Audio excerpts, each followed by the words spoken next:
يا أيها الذين آمنوا ادخلوا في السلم كافة ولا تتبعوا خطوات الشيطان إنه لكم عدو মুবিন। ইমানদারেরা, তোমরা ইসলামের ভিতরে পুরোপুরি দাখিল হয়ে যাও। আংশিক ঢুকবে, আংশিক ঢুকবে না তা হবে না, পুরোপুরি তোমাকে ঢুকতে হবে। আংশিক ঢুকলে তোমার ঈমানটা পরিপূর্ণ হবে না। আংশিক মানার জন্য তোমাকে দুনিয়াতে লাঞ্ছিত হতে হবে। ইল্লা খিজিয়ুন ফিল হায়াতিদ দুনিয়া। কোরআনটা খুলে দেখেন, আল্লাহ নিজে বলছেন দুনিয়ার জিন্দেগিতে লাঞ্ছিত হবে, আখিরাতে ক্ষতিগ্রস্তদের অন্তর্ভুক্ত হয়ে যাবে। এজন্য আমার ভাইরা, ইসলাম মানবো আমরা আংশিক না পুরোপুরি? আস্তে আংশিক না পুরোপুরি? পুরোপুরি মানতে হবে। আবু জাহেল রাসূলকে বলেছিল, মুহাম্মদ শোনো, তোমার ধর্ম 6 মাস, আমার ধর্ম 6 মাস। তুমি আমারটার বৈধতা দাও, আমি তোমারটার বৈধতা দিয়ে দেব। রাসূল বললেন, না না চাচা, আয়াত নাযিল হয়ে গেছে, সবাই বলুন ওয়ালা আনতুম আবিদুনা মা আ'বুদ ওয়ালা আনা আবিদুম মা আবাদতুম ওয়ালা আনতুম আবিদুনা মা আ'বুদ লাকুম দীনুকুম ওয়ালিয়া দীন। জোরে বলুন আল্লাহু আকবার। ও আবু জেহেল, আমি যারা গোলামি করি তুমি তারা গোলামি করো না। তোমার দিন তোমার কাছে, আমার দিন আমার কাছে। আমার বন্ধুগণ, কিছু ইসলাম কিছু দুনিয়া, কিছু ইসলাম কিছু দুনিয়ার তন্ত্র মন্ত্র, দুইটা ব্যালেন্স করবে, ওই ইবাদত আল্লাহর দরবারে মঞ্জুর হবে না। আস্তে কোন কেন, জোরে বলুন ঠিক কিনা? কোরআনে যা আছে, এখানে মর্জি মতো খাটো করা আর মর্জি মতো বৃদ্ধি করা এমন কোন সুযোগ কোরআন দেয় নাই। সামিআনা ওয়া আতা'না, শুনবো সঙ্গে সঙ্গে মানবো। আমার মন মতো করে আমি ইসলাম মানবো না, আল্লাহ যা বলেছেন তেমন করে ইসলাম মানতে হবে। ইসলাম আপনার বাবার না। আমার বন্ধুগণ, আমরা কোন ব্যক্তির আদর্শ লালন করি না, আমরা নবীর আদর্শ লালন করি। আমরা কোন ব্যক্তিকে নেতা মনে করি না, আমরা মূল নেতা মনে করি মুহাম্মদ সাল্লাল্লাহু আলাইহি ওয়াসাল্লাম। কনসেপ্ট ক্লিয়ার করতে হবে। জান্নাত পেতে হলে কনসেপ্ট ক্লিয়ার করে জান্নাত পেতে হবে। ভেজাল আমার আপনার মন মতো ইসলাম মানব আর জান্নাত পাবো, মামুর বাড়ি এত সস্তা না। জান্নাত মামুর বাড়ি না, ঠিক কি না? সম্মানিত ভাই, আসুন ধীরে ধীরে মূল আলোচনার দিকে চলে যাই। আমরা আল্লাহর রহমত পেতে চাই না লানত পেতে চাই? বলেন, লানত না রহমত? রহমত পেতে চাই। আসুন মূল আলোচনার দিকে আস্তে আস্তে চলে যাচ্ছি। লানত প্রাপ্ত বান্দা, লানত প্রাপ্ত অপরাধ মোট কয়টা বলেন তো? বলেন কয়টা? আমি কি একটাও বলেছি? একটাও বলেছি? আমি একটা একটা করে এখন শুরু করছি। কেউ যাবেন না তো নাকি? রাজি আছেন তো সবাই ইনশাআল্লাহ? একটু আওয়াজ যদিও দুর্বল হয় একটু মাথায় নেবেন, যা সেটা নসিব ছিল। বেচারি ওনাদেরকেও কিছু বলার দরকার নাই, কমিটির ভাইরা কিচ্ছু বলবেন না, যা ছিল নসিবে তাই তো হবে। যা হয়েছে হয়েছে, বলি আলহামদুলিল্লাহ। আমি যখন এসে বসি, এই মেহমান বুড়া মানুষ দেখেন না, বয়স্ক মানুষ কথা বলবেন, তার নাম ঘোষণা হয়ে গেছে। সম্মান দেওয়াটা আমাদের উচিত, সবই তো ঠিক। আচ্ছা, এই জন্য আমি জোর করে আমি তাকে আবার মাইক দিয়ে বললাম না, উনি কিছু কথা বলবেন। আপনি মানুষকে সম্মান দিবেন, আল্লাহ আপনাকে সম্মান দিয়ে জান্নাত দিবেন। কারো সম্মান আঘাত হচ্ছে, যে মানুষের সম্মান নিয়ে খেলবে আল্লাহ তাকে বেইজ্জত করবে। আল্লামা সাইদিকে নিয়ে খেলেছে এরা, আল্লাহ এদেরকে উলঙ্গ করে দুনিয়া থেকে বিদায় করে দিয়েছে। বেইজ্জত করা যাবে না কাউকে। নাই, কই ওরা? হ্যাঁ, আল্লামা সাঈদী বলেছিলেন 12 কোটি মানুষ গাছের গোড়ায় নাড়া দেবে, মামু বাড়ি দিল্লি গিয়ে পড়বা। 25 বছর আগের বক্তৃতা আজ তা পরিপূর্ণতায় রূপ নেবে। আপনারা কি মনে করেন জানি না, আল্লামা সাঈদী একজন আল্লাহওয়ালা মানুষ ছিলেন। এদেশের মানুষের জন্য একটা নিয়ামত। 180 কোটি মুসলমানের দুনিয়া, এখনো জরিপে প্রমাণ হয়েছে হোল ওয়ার্ল্ডে একমাত্র একজন জনপ্রিয় ব্যক্তি ছিলেন, তার নাম হচ্ছে আল্লামা সাঈদী রাহিমাহুল্লাহ। আমি তাফসীর মাহফিলের এই প্ল্যাটফর্ম থেকে স্পষ্ট ভাষায় জানিয়ে দিতে চাই, আল্লামা সাঈদীকে জেলখানা থেকে চিকিৎসার নাম করে যে চক্র তাকে নিয়ে হসপিটালে ভর্তি করিয়ে পয়জনিং করে যারা হত্যা করেছে, সবগুলোকে ধরে সুস্পষ্ট বিচার নিশ্চিত করা দরকার। রাজি আছেন কারা কারা? হাত উঁচু করে দেখান মুসলমান।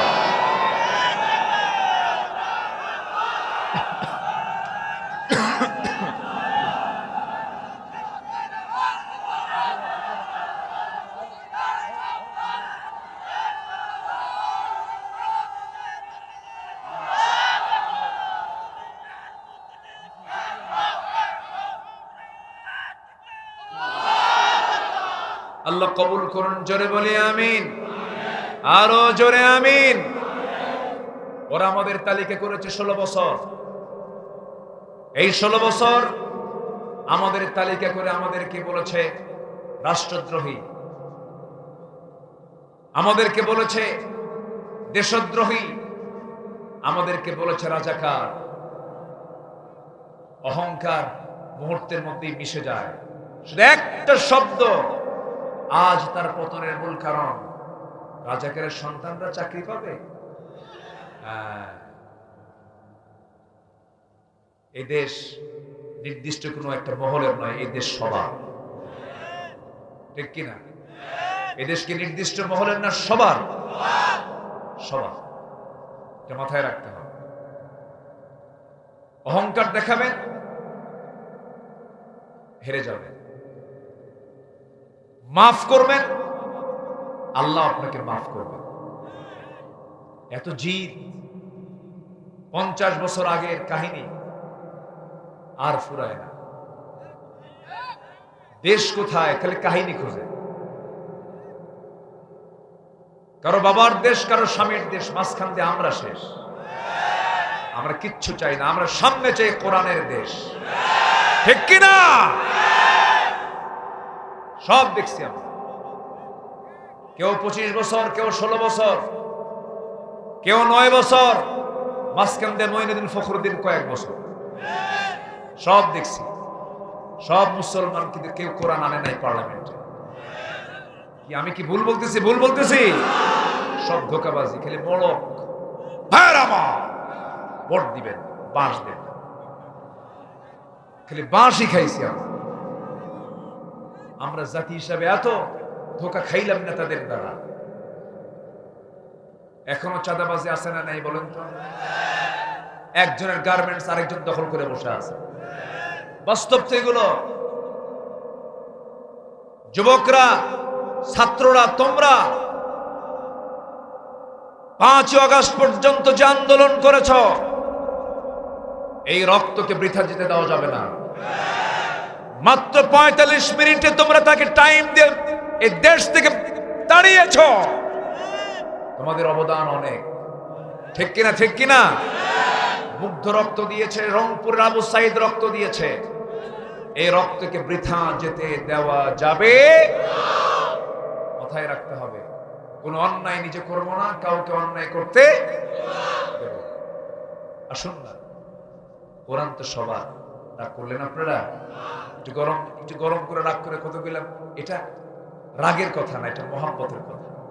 আসুন না, কোরআন দিয়ে আমরা একটু চেষ্টা করি, কোরআন দিয়ে দেশ সাজানোর চেষ্টা করি। আমাকে যে যা বলে বলুক, সৃষ্টি যার, হুকুম চলতে হবে তার। এটা মোল্লার কথা না, আল্লাহর কথা। আলা লাহুল খালক ওয়াল আমর। কোরআন খুলে দেখেন, সৃষ্টি যার, হুকুম চলবে। আমাদের তালিকা করলে আমরা কি করছি? আমরা রাষ্ট্রের বিরুদ্ধে কাজ করেছি। 116 জন আলেমের তালিকা করলো 2 বছর আগে শামসুদ্দিন মানিক। হ্যাঁ, 116 জনের মধ্যে আমার নাম, আমারে যে ঢুকছে কেমনে বুঝলাম না, আমারে চিনে না তো, আমার নামটা ঢুকায় দিচ্ছে 116 জনের মধ্যে। তালিকা করলো। এই তো কয়েকদিন আগে সিলেট দিয়ে সে আসাম ঢুকবে, ত্রিপুরা ঢুকবে, সীমান্ত এরিয়ায় যেতে আর পারলো না, সিলেটবাসীদেরকে ধরে ফেলছে। মাশাআল্লাহ, অনেক আপ্যায়ন করেছে, পিসি শুদ্ধ আউট করে দিচ্ছে। সম্মানিত বন্ধুগণ, আলেমদের গায়ে হাত দিলে এগুলি হবে। যুগে যুগে ইতিহাস আছে না নাই? মুসার গায়ে হাত দিতে চেয়েছিল ফেরাউন, পানিতে সুবান খায় মরছে, ঠিক কিনা? ইব্রাহিমকে আগুনে পুড়ে মারতে চেয়েছিল নমরুদ, ন্যাংরা বসতে বিদায় হয়েছে। আবু জেহেল রাসূলকে দেশ ছাড়া করেছে। আবু জেহেল একটা শিশুর দ্বারা আক্রান্ত হয়ে দুনিয়া থেকে বিদায় নিয়েছে। এটাই পৃথিবীর ইতিহাস। সম্মানিত ভাইরা, আরেকজন বাঁচার জন্য চেষ্টা করল, দাড়ি কাটা মাথার চুল কালো বানালো, পাঞ্জাবি খুইলা গেঞ্জি গায়ে দিল, পাজামা খুলে লুঙ্গি পরে নৌকায় চলল। নৌকার ভেড়ে না, কোস্টগার্ড ধরে ফেলল। আইনমন্ত্রীকে চিনতে পারলো, আইনমন্ত্রীকে নিয়ে চলে যায়, কোনো দিকে আর তাকাচ্ছে না। কোস্টগার্ডকে, আইনমন্ত্রীকে, আমার একা নিয়ে যাও কেন? আমি তো জামাতের সাথে আসছি, বুঝলেন না? আমি তো একা আসি না, আমি তো জামাতে আসছি। আরেকজন আছে, ওই যে বসে আছে, কে ওটা? মাথার চুল কালো, ওটাই দরবেশ। কথা বোঝেন নাই? বেইজ্জত করেন কে? লাঞ্ছিত করেন কে? সে আল্লাহ। আছেন না নাই? আসতে বলবেন না, আছেন না নাই? আমার বন্ধুগণ, আল্লাহ রাব্বুল আলামিন 9 শ্রেণীকে, 10 শ্রেণীকে লাঞ্ছিত করেন। 10টা অপকর্ম করবে যারা, আল্লাহ তাআলা তাদের প্রতি অভিসম্পদ নাজিল করেন, লানত করেন।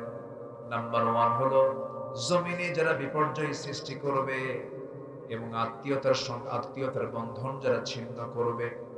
আল্লাহ রাব্বুল আলামিন সূরা মুহাম্মাদের 22 এবং 23 নম্বর আয়াতে বলছেন, ফাহাল আসাইতুম ইন তাওয়াল্লাইতুম আন তুফসিদু ফিল আরদি ওয়া তুকাত্তিউ আরহামাকুম উলাইকাল্লাযীনা লা'আনাহুমুল্লাহ ফাআসাম্মাহুম ওয়া আ'মা আবসারহুম।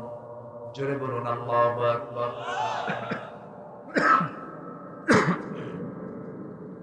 আল্লাহ রাব্বুল আলামিন বলেন, যে সমস্ত বান্দাগুলো জমিনে বিপর্যয় সৃষ্টি করবে, ফিতনা ফাসাদ সৃষ্টি করবে, আইনটাকে বেআইন করবে, নিজের জন্য এক আইন, অন্যের জন্য আরেক আইন, এই সমস্ত আচরণ যারা করবে, আমার লানত তাদের উপর বর্ষিত হবে। জোরে বলি নাউযুবিল্লাহ।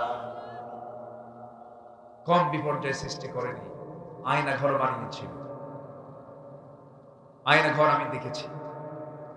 2 জন আয়না ঘরে থাকা ব্যক্তির সঙ্গে আমি কথা বলেছি, ব্যারিস্টার আরমান এবং ব্রিগেডিয়ার জেনারেল আব্দুল্লাহিল আমান আজমির সাথে আমি কয়েক ঘন্টা কথা বলেছি। ব্যারিস্টার আরমান বলেছেন, আমার বাবাকে তারা ফাঁসি দিয়ে মারল 8 বছর আগে। আমি জানতাম না। আমি যেদিন আয়না ঘর থেকে বের হয়েছি সেদিন জানলাম আমার আব্বা 8 বছর আগে দুনিয়া থেকে বিদায় নিয়েছে।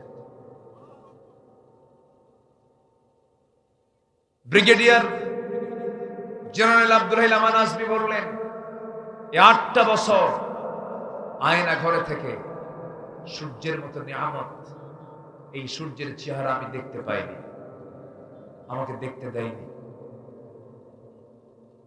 কোন পরিষ্কার পানি আমার কিসমতে জোটে নাই। 3 দিন 4 দিনের বাসি খাবার আমার কাছে মনে হতো কত উন্নত খাবার। সন্ধ্যা আসলে মনে হতো আমার যেন জীবনের শেষ প্রদীপ আজকে নিভে যাবে।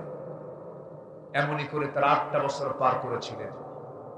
হয়তো 5 অগাস্ট না আসলে আয়নাঘর সম্পর্কে আমাদের কোনো জানাই হতো না। কেন? আমরা কেমন বাংলাদেশ চেয়েছিলাম? আসতে বলে এমন বাংলাদেশকে আমরা চেয়েছিলাম।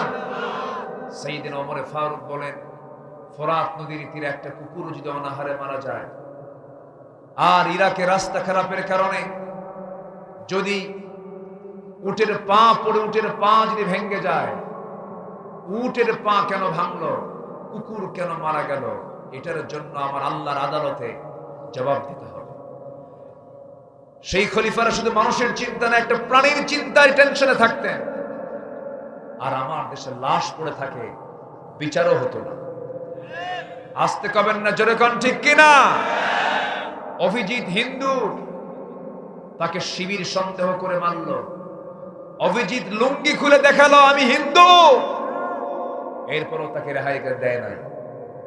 আবরার ফাহাদ বুয়েটের মেধাবী ছাত্র, গোটা রাত পিটায় পিটায় মেরেছে। জানেন না আপনারা? জানেন না এগুলো কথা? জানেন না? জাহাঙ্গীরনগর ইউনিভার্সিটি পবিত্র শিক্ষাঙ্গন, সাংবাদিক ডেকে আরেক মানিক 100 নারীর জীবন নষ্ট করে ধর্ষণের সেঞ্চুরি করে মিষ্টি খাওয়ালো, সাংবাদিক সম্মেলন করলো। ওরা 16 বছরের তালিকা করেছে আমাদের, আমরা এখন তালিকা করবো ওদের। ঠিক কিনা বলেন? এই মানিক যে ধর্ষণের সেঞ্চুরি করেছে, এদেরকে ধরে ঝুলায় মেরে এদের রক্ত মাংস হাড় হাড্ডি কুত্তা বিলাই দিয়ে খাওয়ানো দরকার। রাজি আছেন কারা কারা? হাত উঁচু করে দেখা।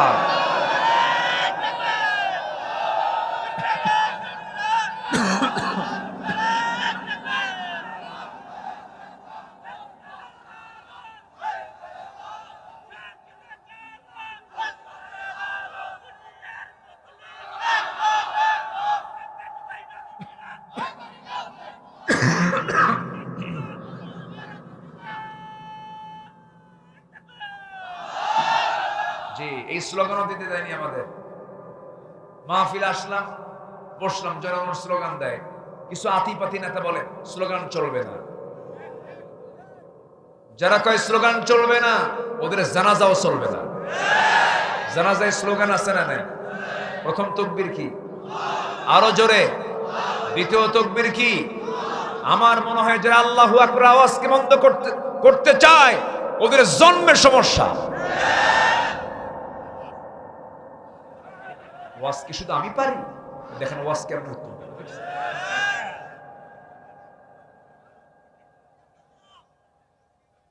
এত সুন্দর মানুষ, কোথায় পাটের গ্রাম? পাট তো দেখলামই, খুব সুন্দর। আপনারা এত সুন্দর মানুষ হয়, সবাই পিনপতন নীরব হয়ে কথাগুলো শুনছেন। বলি আলহামদুলিল্লাহ, সবই সুন্দর। আমি আপনাদের সবকিছুতে আমি আনন্দিত, আমি খুবই খুশি হয়েছি। বলি আলহামদুলিল্লাহ। সম্মানিত ভাইয়েরা, লানত হবে কয় শ্রেণীর উপরে? চলতেছে কয় নাম্বার? যারা ফাসাদ সৃষ্টি করবে। গ্রামের ফাসাদ সৃষ্টিকারী কিছু লোক আছে না, খালি পেঁয়াজ লাগায়, আছে না? পেঁয়াজ লাগানোই ওর কাম। বুদ্ধি খুব দারুণ বুদ্ধি, ভাত পায়, আছে না? এরকম আছে না? আছে না? বুদ্ধি শুধু গিজ গিজ কর, ভাত পায়, খালি ফাসাদ সৃষ্টি। আল্লাহ এদের প্রতি লানত দেয়, কোনো রহমত থাকে না। বুদ্ধি খুব, কিন্তু বাদ পায়। আর খুব গ্রামের সাধারণ কিছু মানুষ আছে, বোকা শোকা মানুষ, সম্পদ দিয়ে ভরা। সম্পদ খাবে কে? আছে না? এরকম আছে না? এগুলো দেওয়ার মালিক কে? বুদ্ধি দিয়া রহমত আসে না আল্লাহর রহমত লাগে? আল্লাহর রহমত লাগে বুদ্ধি দিয়া নয়। রহমত পেতে হলে আল্লাহওয়ালা বান্দা হতে হবে। আমরা কার রহমত চাই? আল্লাহর রহমত চাই। ফাসাদ সৃষ্টি করা যাবে না। সাইয়েদনা ওমর কি করেছেন তিনি। আমরা দোয়া করি, আল্লাহ তুমি বাংলার জমিনে একটা ওমর পাঠায় দাও। জোরে বলি আমিন। তুমি একটা ওমর পাঠাও। তুমি তো বলনি ওমর আসবে না, তুমি তো বলনি আবু বকর আসবে না, তুমি বলেছো রাসূল আসবে না, কিন্তু ওমর তো আসতে পারে, ঠিক কিনা বলেন? আল্লাহ তুমি একটা ওমরের প্রতিচ্ছবি বাংলার জমিনে তাড়াতাড়ি পাঠায় দাও। আমরা নেতৃত্বের শূন্যতায় ভুগছি। সামনের বাংলাদেশ কোন দিকে যাচ্ছে আমরা জানি না। মুস্তাফা সারোয়ার ফারুকীর মতো বউ নাচায়া যে কামাই করে, এই সমস্ত লোক যদি উপদেষ্টা হয়, ওই শহীদদের প্রতি প্রতারণা হয়ে যাচ্ছে। এগুলো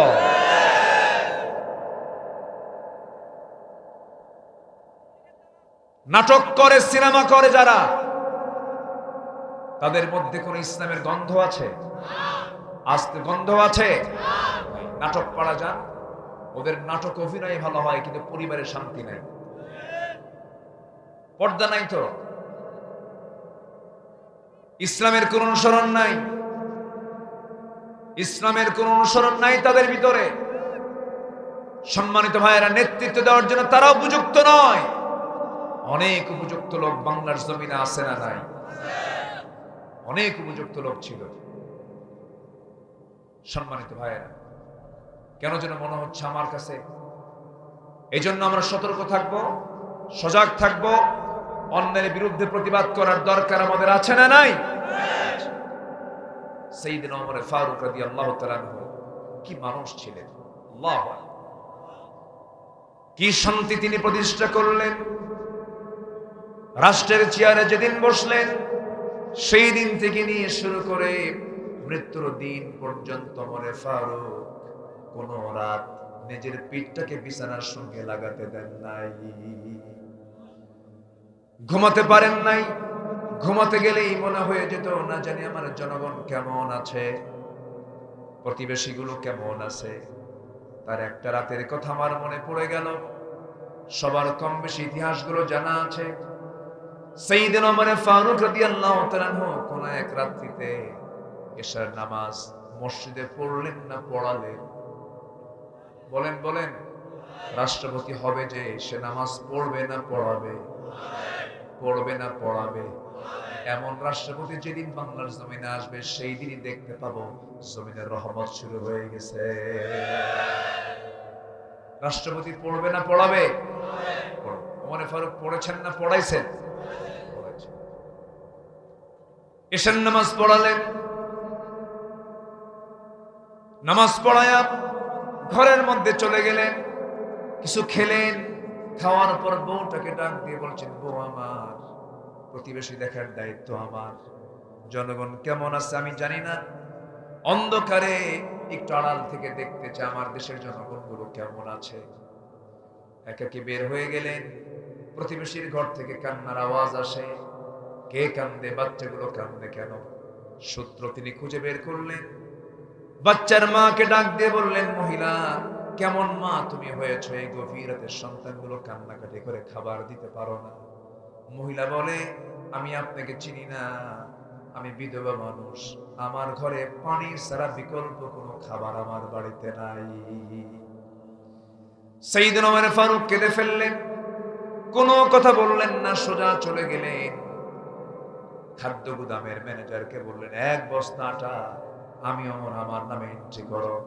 এন্ট্রি করা হলো। ওমর ফারুক বললেন, আমার পিঠা আটার বস্তা তুলে দাও। ম্যানেজার বলে, আমাকে মাফ করবেন, আপনার পিঠা আমি কেমন করে তুলে দিই? আপনি হচ্ছেন শাসনকর্তা, বরঞ্চ আপনি আমাকে বলে দেন কোন জায়গায় পৌঁছা দিতে হবে। ওমর ফারুক চোখ লাল বানায় বললেন, ম্যানেজার, হাসরের ময়দানে আমার আমলনামা তোমার পিঠে যাবে নাকি? না, বেশি কথা বলো না, আটার বস্তা আমার পিঠে তুলে দাও। জোরে বলি সুবহানাল্লাহ। আটার বস্তা নিয়ে বিধবার সামনে দাঁড়িয়ে বলছেন, শোনো মহিলা, আমাকে তুমি চিনতে পারো না, আমি হলাম খলিফাতুল মুসলিমিন ওমর ফারুক রাদিয়াল্লাহু তাআলা আনহু। এই যে আটার বস্তা দিয়ে গেলাম, যখন ফুরে যাবি আবার আমাকে খবর দেবে, আমি তোমাকে নিজে পৌঁছায় দেব। এরপর আবার চললেন সামনের দিকে। চলতে চলতে দেখতে পান ভিতর থেকে কান্নার আওয়াজ শুনতে পেলেন। মহিলা কান্নাকাটি করে, চিৎকার করে কান্নাকাটি করতেছে। কান্নার কারণ কি জিজ্ঞেস করে জানতে পারলেন, ভিতরে একজন মহিলার পেটে বাচ্চা, ডেলিভারি হয় না, বহু সময় চলে যাচ্ছে। নার্সের অভাব, ধাত্রীর অভাব, মহিলার অভাব। এই কথা চিন্তা করলেন যে এই মহিলা যদি মারা যায়, কেমন করে কিয়ামতের দিন জবাব দেব আমি অমর। সোজা বাড়িতে চলে আসলেন। বউটাকে বলেন, বউ আমার শোনো, বোরকা পড়তে হবে, এখনই আমার সঙ্গে যেতে হবে। বউটাকে বোরকা পরায় নিজে রওনা দিলেন। ওই বাড়ির সামনে গিয়া নিজ স্ত্রীর হাতটা জড়িয়ে ধরে বলছেন, আল্লাহর কসম করে বলি আমার স্ত্রী, আমরা কিন্তু শাসক নই, আমরা হলাম খাদেম। জোরে বলি সুবহানাল্লাহ। যদি এই ভিতরে মহিলা আছে, সন্তান সম্ভবা মহিলা, হঠাৎ করে যদি নার্সের অভাবে মারা যায়, কিয়ামতের দিন আমি অমর, খুনির কাতারে দাঁড় হতে হবে। আমার বউ, যাও নার্সের দায়িত্ব পালন করো। একজন অর্ধজাহানের শাসনকর্তা তার বউকে নার্স বানায় দিলেন। আল্লাহু আকবার বলেন। খেদমত করো। সামনের দিকে আবার চলতে লাগলেন। চলতে চলতে চলতে চলতে তিনি একটা ঘরের সামনে গিয়ে দাঁড়ালেন। দাঁড়িয়ে শুনতে পেলেন, মা মেয়ের গল্প শুনলেন। মা মেয়ের গল্প শুনতেছেন। মা তার মেয়েকে বলছে, মা আমাদের কাছে যে টাকা পয়সা আছে, সেই টাকা পয়সা দিয়ে বাজার করে দিনপথ ভালো চলবে না, বাজার হবে না। আবার যে পরিমাণ উটনির দুধ পেয়েছি, এই পরিমাণ উটনির দুধ বিক্রি করেও হবে না। অতএব একটু টাকা বেশির জন্য দুধের মধ্যে পানি ঢুকায় দাও, দুধের মধ্যে পানি মিশ্রণ করো। দুধ পানি মিশ্রিত দুধ করলে পরে দুধের পরিমাণ বেশি হয়ে যাবে, টাকাটা বেশি পাবো। মেয়ে বলছে, মা আমাকে তুমি যে অর্ডার দিচ্ছ, এই অর্ডার আমি পালন করতে পারবো না। কেন? এখানে তো ওমর নাই, ওমরের আদালত নাই। এবার মেয়ে বলছে, মা ওমর নাই, ওমরের কোন আদালত এই জায়গায় নাই, কোন প্রশাসনের লোক নাই, কিন্তু সবচেয়ে বড় প্রশাসক মহান রব্বুল আলামিন আমাদের সকল কিছু দেখতেছে। ওমরে ফারুকের কানে চলে গেল। চোখের পানি মুছতে মুছতে কাঁদতে কাঁদতে বলছেন, এই মেয়েটাই তো আমার দরকার। আমার একটা প্রাপ্তবয়স্ক ছেলে আছে, আমার ছেলের সঙ্গে এই মেয়েটার বিয়ে দেব। যেরকম সুবহানাল্লাহ। কার মেয়ে বলেন? কার মেয়ে? কার মেয়ে? দুধ বিক্রি করে যারা, তাদেরকে কি বলে? হ্যাঁ, গোয়ালি। হ্যাঁ, গোয়ালিনী। হ্যাঁ, অর্ধ দুনিয়ার শাসন করতে ওমর। ছেলেকে বিয়ে করাবেন, মেয়ে খুঁজে পেলেন একটা দুধ বিক্রেতার ঘরে। চিন্তা করবেন। আর আমাদের ছেলেকে বিয়ে করাবো অথবা মেয়েকে বিয়ে দেব, ছেলে কি করে? মাস্টার্স। আর কি? সরকারি হবে না, ব্যবসা লোকাল হবে না। দেখো তো মঙ্গল গ্রহে অফিস আছে নাকি? কি যুবকরা কও ঠিক কিনা? বিয়ে শাদী দরকার আছে না? একটু শোনো, মেয়ের বাপরা দুষ্ট আছে। মেয়ের বাপরা খালি টাকা খোঁজে, চরিত্র খোঁজে না, ঠিক কিনা? মেয়েকে বিয়ে দিবেন, আগে দেখবেন তাকওয়া, আগে ছেলের পরহেজগারিতা দেখবেন, চরিত্র দেখবেন। সম্পদ দেখে বিয়ে দিবেন, চরিত্র দেখবেন না। অশান্তির আগুনে দাউ দাউ করে জ্বলবেন, শান্তি পাবেন না। অনেক ছেলের বাবা আছে, ছেলেদেরকে বিয়ে করায় না। ছেলে গিয়ে বলে, লজ্জা ভেঙে বলে, বাবা নামাজ পড়ি, সমাজ ব্যবস্থা খুব খারাপ, একটু বিয়ে দাও। বাপ ধমক দিয়ে কয়, কিসের বিয়ে রে তোর? নিজের পায়ে দাঁড়া। ওকে অন্যের পায়ে দাঁড়ায় আছে, কি সমস্যা না? আজকে আগের যুগে আমার দাদারা বিয়ে করেছেন বেশি বয়সে না অল্প বয়সে? আর এখন এখন কি 50 বছর হয় তাও বিয়ে করে? ও কি ঠিক আছে না বাইপাস না রে? কি রাগ করতেছো তোমরা? যুবকরা রাগ করো? সম্মানিত ভাইয়েরা, মাইকের কি হলো আবার? শোনা যায়? শোনা যায়? ঠিক আছে, বলি আলহামদুলিল্লাহ। কিন্তু আমার কানে একটু আওয়াজ কম আসতেছে। সাউন্ড নাই এখানে? এখানে নাই না? আচ্ছা যাক, যা আছে আছে। আমরা আর ওইদিকে যাই না। আমরা কি বলি আর, এখানে কাভার করেনি। আচ্ছা, সম্মানিত ভাইয়েরা, তাহলে যুবকরা ক্যারিয়ার গঠন করতে গিয়ে চরিত্র হারানো যাবে? চরিত্রকে ঠিক রাখতে হবে। সাইয়েদনা ওমর ফারুক রাদিয়াল্লাহু তাআলা আনহু তিনি কি করলেন? নিজের ছেলেকে বিয়ে করাবেন, খুঁজলেন হলো তাকওয়া। গোয়ালিনীর মেয়েকে নিয়ে এসে অর্ধ জাহানের শাসন করতে ওমর তার ছেলের সাথে বিয়ে দিলেন। জোরে বলি সুবহানাল্লাহ। একটু জিকির করি লা ইলাহা।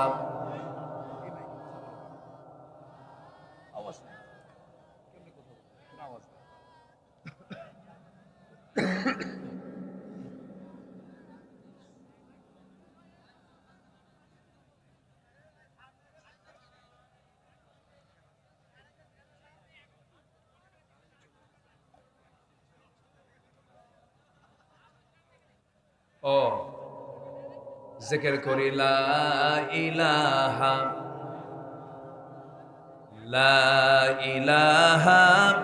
ইল্লাল্লাহু মুহাম্মাদুর রাসূলুল্লাহ সাল্লাল্লাহু আলাইহি ওয়াসাল্লাম। বিদ্যুৎ নাকি চলে গেছে। এই থামেন তো, বিদ্যুৎ চলে গেলে আবার মাইক চলে কেমনে? সাউন্ড বক্স বিদ্যুৎ দিয়া, আচ্ছা লাইট মেশিন দিয়া, আর কি?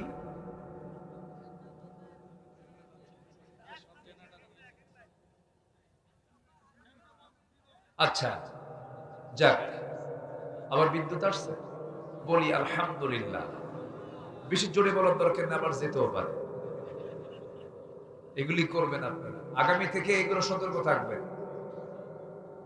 আয়োজন করলে সবার আগে মাথায় রাখবেন, হার্ট অফ মাহফিল মাইক, এটা মাথায় রাখবেন। একটা খেলোয়াড়ের, ক্রিকেটারের মূল অস্ত্র হচ্ছে ব্যাট। ফুটবলারের মূল অস্ত্র কি? ফুটবল, কিন্তু হাওয়া নাই, কাম হবে না। এটা খেয়াল রাখবেন সবসময়ের জন্য।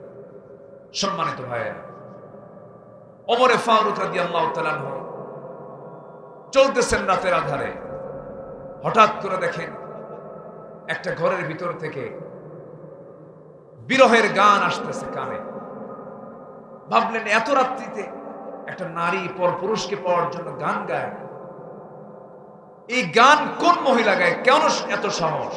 এটা ইসলামী জনপদ, সে আল্লাহর কালাম তেলাওয়াত করত। তিনি সার্চ করতে লাগলেন, খুঁজতে লাগলেন, দরজায় গিয়ে নক করলেন, আর আওয়াজ নাই, চুপচাপ। বললেন দরজা খোলো, তাও খোলে। সাইয়েদনা ওমর ফারুক রাদিয়াল্লাহু তাআলা আনহু ওই মহিলাকে ধরার জন্য ওই ঘরের পিছন দিকে চলে গেলেন। খেজুর পাতার বানানো বেড়াটা আস্তে করে টান দিলেন, ভিতরে ঢুকলেন। ভিতরে ঢুকে দেখেন একজন মহিলা মাথায় কাপড় দেওয়া, পর্দার পরিবেশ রক্ষা করে দাঁড়ায় আছে, সামনে একটা প্রদীপ জ্বালানো। ওমর ফারুক মহিলাকে লক্ষ্য করে বলছেন, তুমি কি জানো না এটা ইসলামী জনপদ? বিরহের গান কেন গাচ্ছ? তোমার বিচার করা দরকার। মহিলাও কম না, ওমর ফারুককে চিনতে না পেরে বলছে, আমি আপনাকে চিনি না, আপনার পরিচয়টা কি? আমি গান গাইছি, এটা আমার জন্য একটা অপরাধ হতে পারে, কিন্তু আপনি আমার সামনে দাঁড়ায় একটা দুইটা নয়, মোটামুটি 4 থেকে 5টা দোষ করে ফেলেছেন। ওমর ফারুক বলছেন, কি কি দোষ বলো? নাম্বার 1, আপনি আমার ঘরের মধ্যে ঢুকেছেন, আপনি কি সালাম দিয়েছেন নাকি না? অনুমতি নিয়েছেন নাকি না? দুইটা চলে গেল। নাম্বার 3, আমার ঘরের বেড়াটা ভাঙলেন, সম্পদ নষ্ট হলো। নাম্বার 4, আপনি একজন পরপুরুষ, আমি একজন পরনারী, আপনি আমার ঘরের মধ্যে ঢুকে অন্তত পর্দার খেলাফ কাজ করে ফেলেছেন, পর্দার কিছু ক্ষতি হয়ে গেছে। এই 4টা ভুল আমি আপনাকে কখনো মাফ করব না। ওমর ফারুক বলছেন, কি করবা? এই 4টা ভুলের জন্য আমি আপনার বিরুদ্ধে আগামীকাল সকালবেলা হলেই ওমরের পার্লামেন্টে চলে যাব, ওমরের আদালতে চলে গিয়ে আপনার বিরুদ্ধে আমি মানহানির মামলা দায়ের করব। ওমর ফারুক বলছেন, তুমি যে মামলা দায়ের করবা, ওমর লোকটা কেমন? সঙ্গে সঙ্গে মহিলা বলতেছি, আল্লাহর কসম করে বলি, বর্তমান দুনিয়াতে একজন যদি আল্লাহওয়ালা শাসক থাকেন, তিনি হচ্ছেন ওমর। কার সামনে বলে? ওমরের সামনে বলতেছে। সঙ্গে সঙ্গে ওমর ফারুক বলছেন, ও মহিলা শোনো, আমার ধারণা ওমর খুব একটা ভালো মানুষ না। মহিলা খেপে গিয়ে বলতেছে, দোষ আরেকটা হলো, এটাও মামলা হবে। আল্লাহু আকবার বলে। আগের শাসকরা যাচাই করেছেন, জনগণের কাছে গিয়া যাচাই করেছেন ব্যক্তি কেমন। আর এরা 16 বছর জোর করে ভালোবাসা অর্জন করতে চেয়েছে, ভালোবাসা পায় নাই। ঠিক কিনা? শাসক কাকে বলে? সাইয়েদনা ওমর ফারুক রাদিয়াল্লাহু তাআলা আনহু। এবার বলছেন মহিলা, ঠিক আছে, মামলাটা আমরা যা দিবা দিবা, সমস্যা নাই, কিন্তু তুমি গান গাও কেন? কি হয়েছে তো? এবার মহিলা বলতেছে, আজ থেকে 4 মাস আগে আমার সাথে আমার স্বামীর নতুন বিয়ে হয়। আমি আমার স্বামীকে 3 দিন 3 রাত পেয়েছিলাম। কাছে পাওয়ার পর আমাদের প্রেম বিনিময় হয়েছে, মুহাব্বত বিনিময় হয়েছে। 4র্থ দিনের মাথায় আমার স্বামীকে এই জনপদের খলিফার লোকজন সীমান্ত প্রহরায় নিয়োগের জন্য নিয়ে গেল। চলে গেল আমার স্বামী। আজকে 4 মাস গত হতে চলে, আমার স্বামীকে আমি পাচ্ছি না। সেই স্বামী আমার বৈধ স্বামী। রাত 12টা বেজে গেছে, ঘুম ভেঙে গেছে। ঘুম ভাঙার পর আর ঘুম আসে না। স্বামীর প্রতি আমার আকর্ষণ জেগে গেছে, মহব্বত জেগে গেছে। সেই বৈধ স্বামীকে পাওয়ার জন্য আমি রাতের আধারে গুনগুন গুনগুন করে গান গাচ্ছিলাম। ওমর ফারুক মনে মনে চিন্তা করেন, আহারে, দোষ তো আরেকটা যোগ হলো, আমি তো মহিলার হক নষ্ট করে ফেলেছি। এবার ওমর ফারুক বলছেন, মহিলা শোনো, আমি যে দোষগুলো করেছি, তুমি কি মামলা দিবা নাকি? হ্যাঁ, অবশ্যই মামলা দেব। ঠিক আছে, তোমার যে প্রত্যাশিত স্বামী, যে স্বামীর জন্য তুমি গুনগুন গুনগুন করে গান গাচ্ছ, সেই স্বামীকে যদি আমি আগামীকাল সকালবেলায় তোমার সামনে যদি হাজির করে দেই, তুমি কি মামলা দিবা নাকি? মহিলা মুস্কি হাসি মেরে বলে, সকাল নয়, সন্ধ্যার মধ্যে যদি হাজির করে দিতে পারেন, আপনি বেকসুর খালাস, মামলা ক্লিয়ার। যেরকম সুবহানাল্লাহ। সাইয়েদনা ওমর ফারুক রাদিয়াল্লাহু তাআলা আসল জায়গায় নক করেছেন, বুঝতে পেরেছেন মহিলার সমস্যা কোথায়। চলে আসলেন। চলে এসে বউটাকে বলেন, বউ আমার, স্বামীকে ছাড়া স্ত্রী কতদিন থাকতে পারে? বলা হলো 3 মাস। কয় মাস বলেন তো? সালাসাতা কুরু। যেমন কোন মেয়েকে তালাক দিলে পরে, তালাক প্রাপ্ত হয়ে সে অন্য কোন স্বামী গ্রহণ করতে পারবে না, অন্তত কয় মাস? কয় মাস? 3 মাস। তার স্ত্রী জানিয়ে দিলেন, এই আয়াত প্রমাণ করছে 3 মাস সামথিং। ওমর ফারুক সেনাবাহিনী কমান্ডারকে বললেন, আজকের থেকে সকল সৈনিকের সাধারণ ছুটি হবে 3 মাস। এরপর পরিবারের হক আদায় করার জন্য ছুটি ঘোষণা করা হবে। সুবহানাল্লাহ বলবেন না?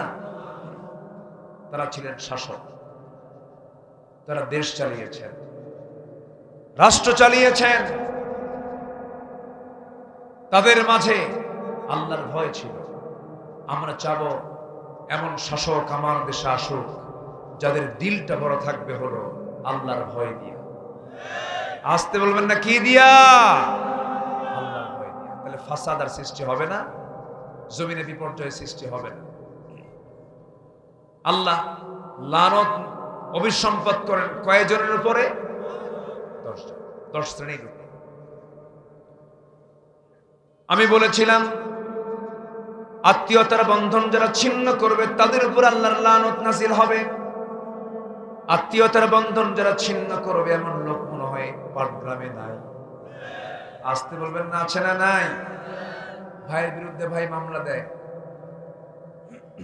এই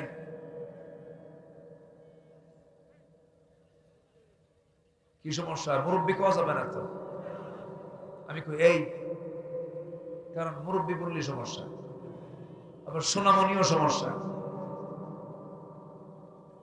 কোন কথা কোন সময় ভাইরাল হয় বোঝা মুশকিল। প্রযুক্তির যুগ তো। সম্মানিত ভাইয়েরা, নিজের বোনের সঙ্গে সম্পর্ক নাই, ধর্মের বোন বানায়। আছে না নাই বলেন তো? ধর্মের বোন আবার বউ হয়ে যায়। তাহলে এই সম্পর্ক জায়েজ না হারাম? আসতে কোন কেন? জায়েজ না হারাম? নিজের বোনের সঙ্গে দেখা করা জায়েজ আছে, কিন্তু ধর্মের বোনের সঙ্গে দেখা করা জায়েজ আছে? ইসলাম যে সম্পর্ক তৈরি করেছে বাস এতটুকু এনাফ। 14 জন নারীর সাথে আপনি দেখা করতে পারবেন, সেই সমস্ত নারী অঙ্কটা শিখে নেন। যাদেরকে বিয়ে করা যাবে না তাদের সঙ্গে দেখা করা যাবে। এই তাদের সঙ্গে দেখা করা যাবে, আর যাদেরকে বিয়ে করা যাবে তাদের সঙ্গে দেখা করা যাবে না। সূত্র বুঝলেন তো নাকি? এই মুখস্থ করা লাগবে না, এখন বুঝে নেবেন এমনি। এর মধ্যে দেখা করা যাবে চাচাতো বোন, মামাতো বোন, খালাতো বোন। দেখছেন কিচ্ছু পায় না। দেখা করা যাবে, ঘন ঘন খালার বাসায় যায়, খালাকে বলে খালা আসসালামু আলাইকুম, আসসালামু আলাইকুম। খালাতো বোনটা আছে তো? এরকম আছে না নাই? আছে না নাই? একটু জিকির করি লা ইলাহা,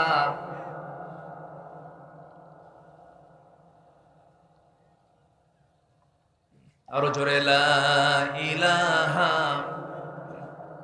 সুবহানাল্লাহ আলহামদুলিল্লাহ লা ইলাহা, আরো জোরে লা ইলাহা লা ইলাহা লা ইলাহা ইল্লাল্লাহ মুহাম্মাদুর রাসূলুল্লাহ সাল্লাল্লাহু আলাইহি ওয়াসাল্লাম। আত্মীয়তার বন্ধন যারা ছিন্ন করবে, রাসূল বলেছেন লা ইয়াদখুলুল জান্নাতা কাতিউ রিহিম, আত্মীয়তার সম্পর্ক ছিন্নকারী জান্নাতের গন্ধ পাবে না।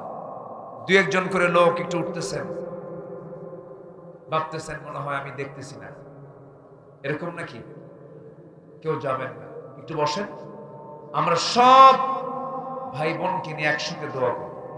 একটু বসেন, আমি পয়েন্টগুলো একটু শেষ করি, খুব বেশি সময় লাগবে না। তবে একটা বড় দুঃখ, একটা আফসোস, আমার দেশে যত শ্রোতা মাহফিলে আসে ম্যাক্সিমাম নামাজি না বেনামাজি?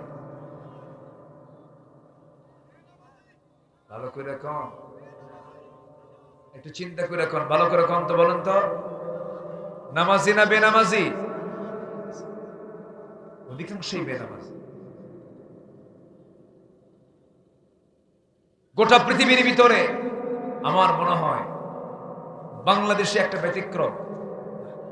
বাংলাদেশে ব্যতিক্রম, যে দেশে 18 কোটি মুসলমান থাকার পরও মাত্র 5% মুসলমান নামাজ পড়ে।